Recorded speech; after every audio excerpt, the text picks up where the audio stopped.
Good morning, good afternoon, and good evening, everybody. It is me again, Ronnie with Rexxfield, and I am here with Steven. Steven, say hello. How's everybody doing? Stephen Dougherty, CEO of Rexxfield. Cool, cool. And today we're going to do a little bit of a different podcast. So, when somebody is hit with a scam, a lot of times there are external parties who are outside observers who are seeing what's going to be happening.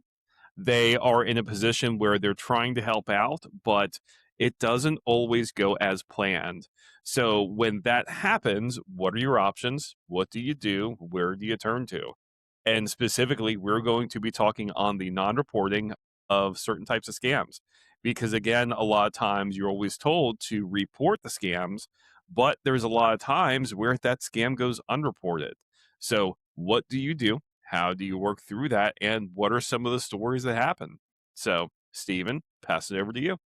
Yeah, thanks for throwing this together today. I've had a few cases over the past 2 weeks or so that have been incredibly frustrating for me. We have victims of cyber scams that have some type of outside observer, whether it's a wealth advisor, close family member, things along those lines, who notice that these individuals are involved in an ongoing cyber scam. In this case, it's a kind of a hybrid mix of a romance scam and cryptocurrency investment scams. And, the people close to the victims understand that they are in a scam, right? And they try to reach out to the victim and talk with them to the point where even we're getting involved. They're reaching out and contacting us because this is a space we play in terms of identifying these bad actors and really laying out the type of fraud schemes that people are involved in. And we get to the victim, right? And we're just like, hey, listen, you are in a fraud scheme. This can happen to anybody. It doesn't matter age, education, social status, economic status, region, language, anything. It doesn't matter.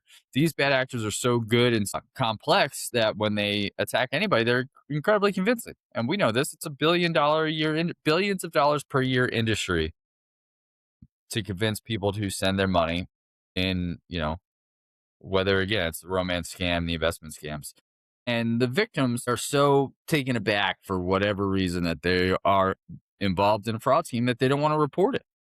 They don't want to tell us, hey, give us the WhatsApp numbers you're talking to. Hey, give us screenshots of what they're asking. Give us the wallets where you sent money. All those sort of things that can help us in an investigation. Even if we don't engage with a full on case investigation, we can still look into these things and say, hey, look, we looked into the WhatsApp numbers and we determined that, yeah, they are involved in fraud schemes due to prior reporting things we've seen. We recommend, based on this evidence, just stop communicating with them. Don't send any more money. It is what it is. And they don't want to play ball. Victims don't want to play ball. And And that's all, so, and that's a lot of the unfortunate thing with that is when victims are first identified, they will put up defensive blockers where there's a level of shame to where they don't want to walk through and they don't want to admit, hey, I was tricked, or they don't want to admit, hey, this money was actually lost. If you look back into psychology, the specific wording is a cognitive dissonance, where something that you know and something that you feel, where there's a conflict between those two. And the way I usually explain it to victims when working with them is that you'll in your head you'll have this concept of something, and it's the reality that you're living where, hey, this is something that had happened. You know that this experience was true, and to your perspective, yes, you invested that money, you went forward, it actually put that out, you put that 500 $600,000 out there. But on the flip side, your body is sending you signals where it's saying, hey, you actually were tricked in this. You do need to trust these people, and it's something where you do need to work with them. And what happens is, because of the difficulty of being able to actually physically parse through that, some victims actually find that a very, very difficult experience because you're now working back and forth with them, and you're now questioning their worldview. You're now questioning their perception. And what happens with that is when you're starting to work with somebody through that, you're now having to actually link those two together. And a lot of that resistance for victims comes from twofold. It usually comes from a place where they're like, hey, I don't want to admit this what happened because if I admit it, people are going to leave me. Or it's something where if they admit that they were wrong, then now I now have to accept the fact that all of these other negative things had happened.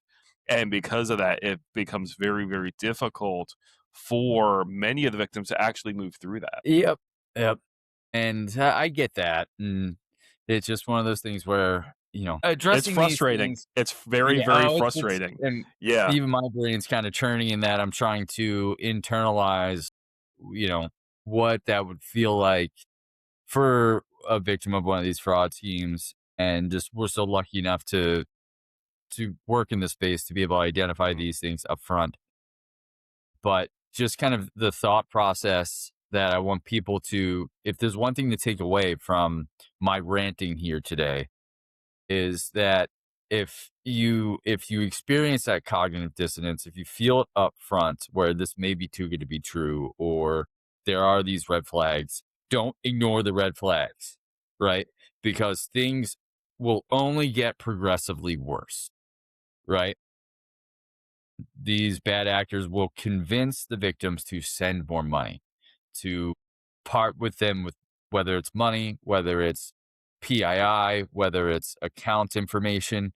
They'll convince you to, you've already sent your $10,000 is what you had, right? Per se.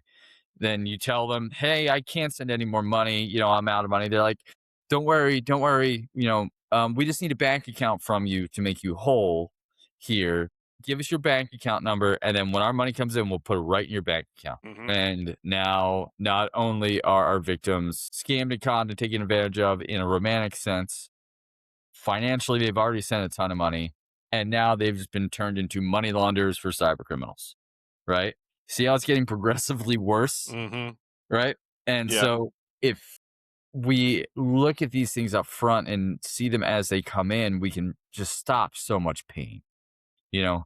So sort of what I want to say and, definitely add to this is, about don't ignore the red flags. If you see something, say something. If it's somebody you're involved with, if it's a friend, a family member, a coworker, speak up and speak up more than once, right? Because you can say something one time and they'll just brush off okay. But if you are persistent with it, be like, look, man, like, I believe you're involved in a romance scam, or I believe, like, I really want you to stop, or really want you to rethink the situation where you put yourself. I know it's hard to do that, but have these conversations. Yeah, and once you're able to work through them, you're able to help you're able to help the longer term pain, and that's what a lot of people don't realize is that people will stay in that uncomfortable state of pain because that's what's familiar to them, and they don't realize that, hey, you can actually get to a better state after that. And like there's always success after the scams. And like I can't tell you how many victims I've worked with where 5, 6, 7 months after the fact, they're like, hey, you really, really helped us out here.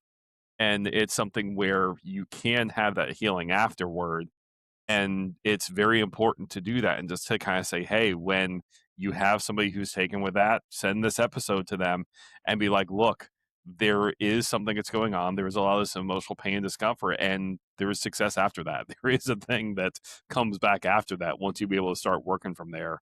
And again, for many of the victims, you don't have to shut off and stuff, but it's something where, yeah, you could definitely move through that. hmm And, let's talk about real quick some tips and tricks for people that are witnessing somebody go through this, or if you yourself are going through it. What are some things you can do? Who can you reach out to? Right. Obviously, me coming from the law enforcement side of things, call law enforcement, call local law enforcement, Google your local Secret Service office, Google your local FBI office, reach out to them, say, hey, I believe I'm involved in one of these things. It may not tip the threshold of opening a full scale investigation, but in all likelihood, somebody will respond to you to say, hey, yay or nay. Reach out to obviously us. We have to plug ourselves in this. And, I'd say more often than not, we get reached out to and it doesn't result in a case for us, but we're still able to help people, Yeah, right? We're and still, like I would like if I had to put a number, I would say probably 60 to 70% of the requests that we have come in don't convert mhm, because it's something where we can help that person out just by talking to them. Yep. And like so many times, like people just want to have somebody to speak with. They want Hmm. somebody to pick up the phone. Yep. And I didn't even have a chance to tell you this this one and everything, but I think it was Saturday or Sunday night. I was down here playing a video game and I had the phone system up. Somebody gave me a call and stuff and was able to talk and coach him through it and stuff within 15 minutes. And again, he just needed that guidance to be able to walk through and understand, hey, here's what's going on. Hmm. And a lot of times with that cognitive dissonance, there is that confusion. There is that I don't know what's happening. I don't know what the difference is with this thing consciously going on versus what I'm feeling. And that's what we're able to do. And that's how we're able to help the victims is we provide that closure, we provide that guidance, and we're able to actually say, hey, here's how this works. And it's okay. Hmm. And that's a lot of what so many victims need to hear is a hey, here's how this works. It's okay. Let me help you through. Yeah. And, when we have to describe the problem, what we're up against, the adversary has so much money. I mean, again, billions of dollars, so much infrastructure available to them.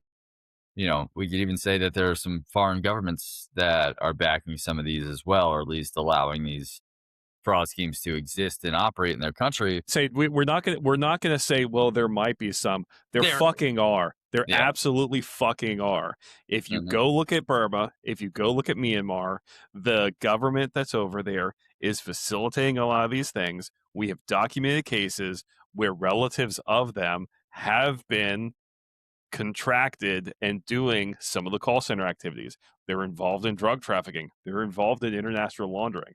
Many governments are directly involved. So I'm not going to sugarcoat it, man. Like it's directly involved in some of these things. And like that's what people don't understand is how complex these schemes are that when you're looking at this, it can often feel very isolating, kind of feel very solitary and alone. That's like, Hmm. hey, I'm fighting this in my own area. Or like, Steven, I know like you may feel like you're fighting this in your own area. But like I had a call with, or I had a chat with somebody that they were trying to look for a contact at a bank and they were like within 17 minutes they had the entire community reaching out and Hmm. they ended up posting a post and kind of saying, hey, they're like, we can't believe that how well this worked. So it's something where there are a lot of people who are actively looking at this and fighting that crime, but a lot of times it don't feel that way. It really don't feel that way. Yeah, and it's So just a matter of getting plugged in. So mhm, ask those questions, yep. reach out, hit it up. It's an amazing community that we work with, our network of people, very talented, it's very driven, that, we're here to help. That's Hmm. that's another takeaway I want from this is that we're here just to help. Nobody's here to judge. Nobody's here to do anything that we're here to make the bad people sad. And the only way we can do that is if you tell us what's going on. It's like the doctor. Tell me, I can't make you feel better unless you tell me what's wrong. Yep. We can't make the bad people sad unless you tell us, how they're talking to you or Yep. what you've seen thus far. Yep. You know, Yeah. let us do that. Yeah, and on the topic of making bad people sad, this is foreshadowing for a future episode.